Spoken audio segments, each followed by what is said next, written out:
Oke teman-teman, selamat datang di channel Ethical Hacking Indonesia. Di video kali ini kita akan bahas mengenai hal yang secara teknikal ya, yaitu penggunaan suatu tools. Nah, inilah kenapa Ethical Hacking Indonesia itu ada untuk menjawab hal-hal yang sebetulnya sangat mendasar, tetapi banyak yang mengabaikan gitu.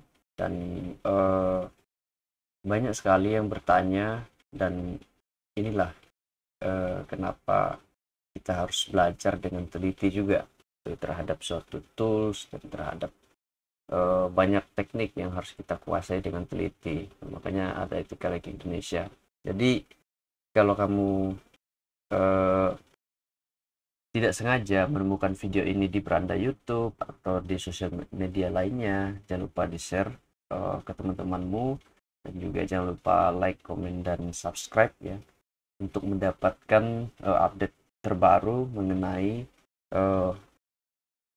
seputar tentang ethical hacking gitu, karena ini akan saya update terus dan kedepannya kita akan mengusahakan hal yang terbaik lah. Oke. Jadi kalau teman-teman tahu Nukli, nah Nukli ini merupakan tools ya, tools yang digunakan oleh banyak sekali orang. Itu ini adalah dari Project Discovery ya.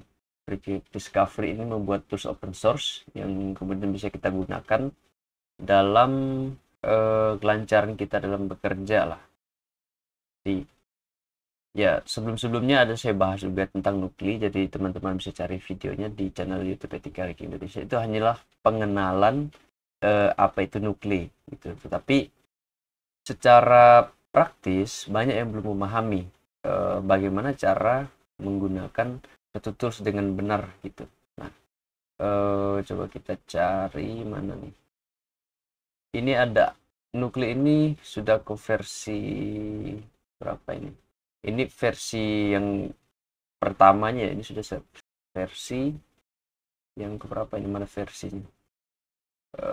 Intinya ini sudah sampai ke versi, kita coba saya skip.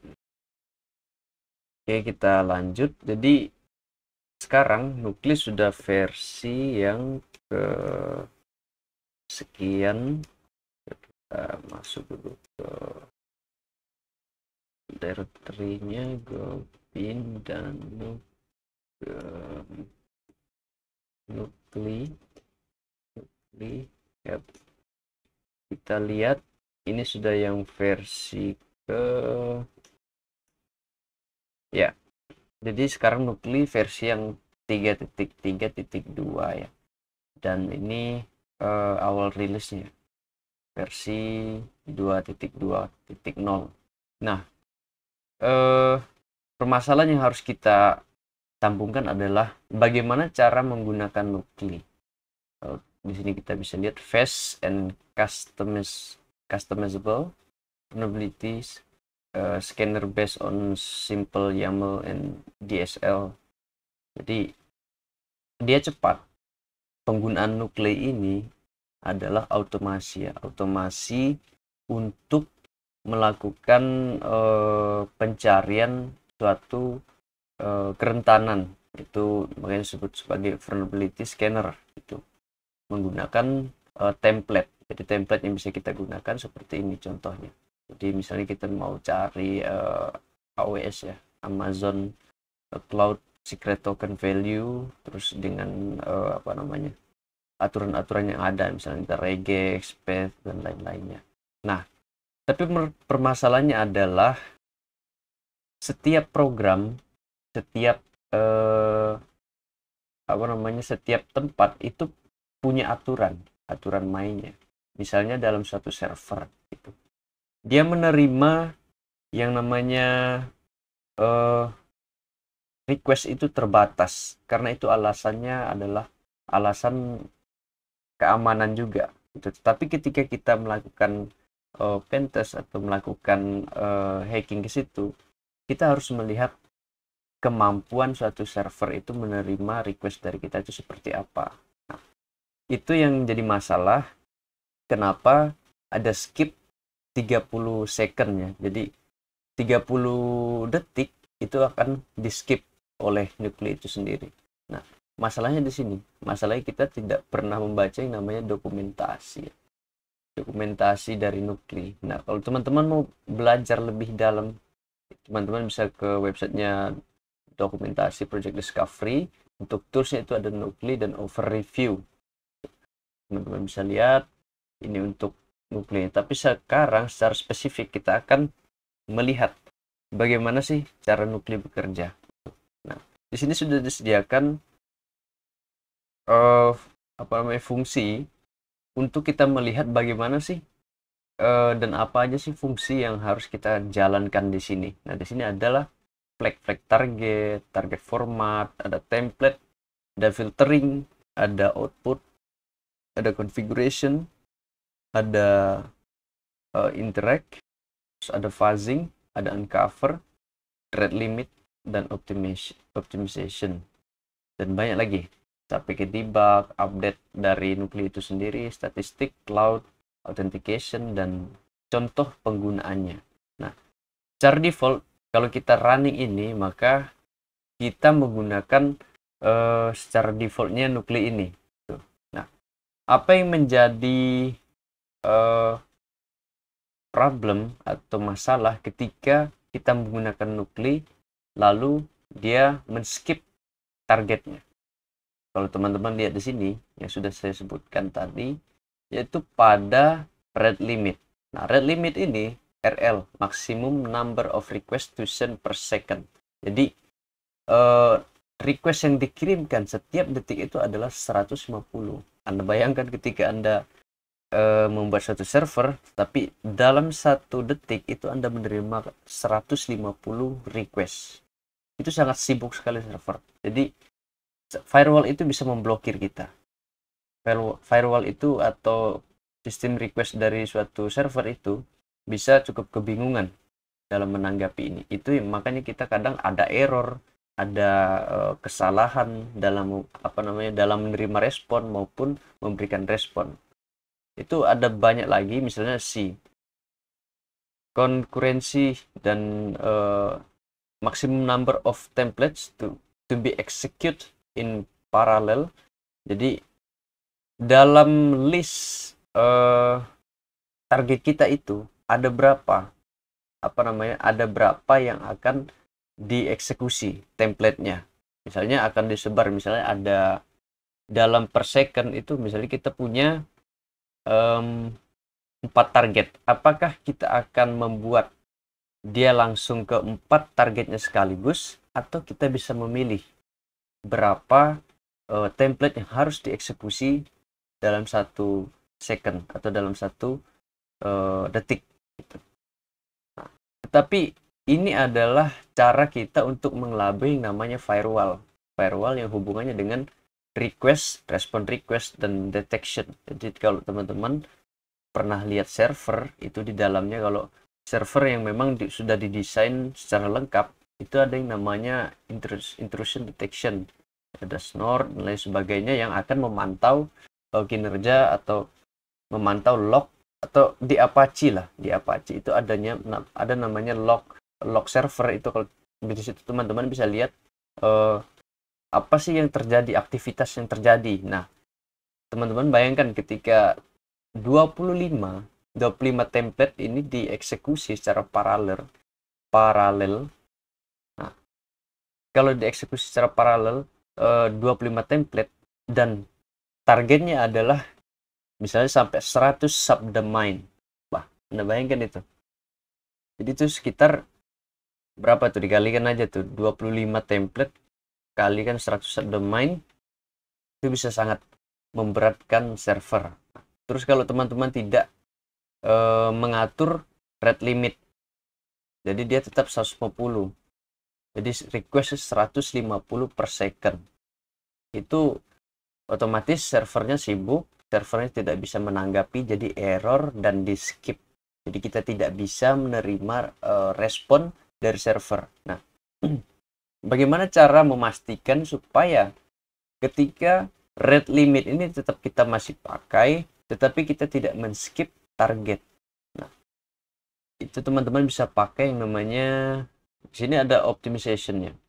Jadi kita bisa mengoptimasi scanning yang kita lakukan. Jadi kalau teman-teman melakukan scanning secara default sekarang di Nuclei, itu akan di skip dalam waktu 30 second kalau target itu tidak memberikan respon yang bisa ditampilkan oleh Nuclei, atau responnya itu tidak sesuai dengan harapan daripada request yang kita berikan. Itu pasti akan di skip karena maksimum errornya itu sudah ada gitu. Jadi teman-teman bisa pakai jadi disable skip host from scan based on errors. Jadi mau error mau apa, itu scan-nya harus berlanjut. Nah, inilah yang menjadi masalah. Dan rata-rata website sudah menerapkan yang namanya rate limit ini ya. Jadi kita tidak bisa seenaknya melakukan scanning terhadap suatu server gitu. Kita tidak bisa melakukan scanning terhadap suatu server dengan rate limit yang sangat banyak gitu. Karena kalau sangat banyak itu susah untuk server memperbaikinya lagi, merespon daripada request kita. Kenapa? Karena terlalu sibuk, dan juga memang secara default firewall itu akan melihat mana sih yang aktivitas yang memang secara normal terjadi dan aktivitas yang memang di luar daripada kebiasaan user normal yang mengakses suatu server. Itu akan diblokir oleh firewall. Makanya itu kadang tidak diberikan respon oleh server tersebut karena rate limitnya tidak teman-teman atur, dan untuk disable skipping host from scan based on errornya tidak diberikan. Jadi secara default ketika rate limitnya kebanyakan, misalnya 150 request per second, ternyata di server itu hanya menerima 5 request per second, otomatis yang dikirimkan dari hostnya adalah, yang dikirimkan atau direspon dari request kita adalah error. Nah, kalau misalnya error, maka host itu kalau kita tidak memberikan atau kita tidak mendisable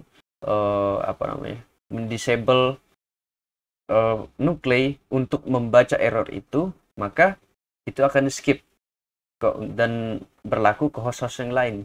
Sedangkan server dalam suatu lingkup itu biasanya hanya satu server.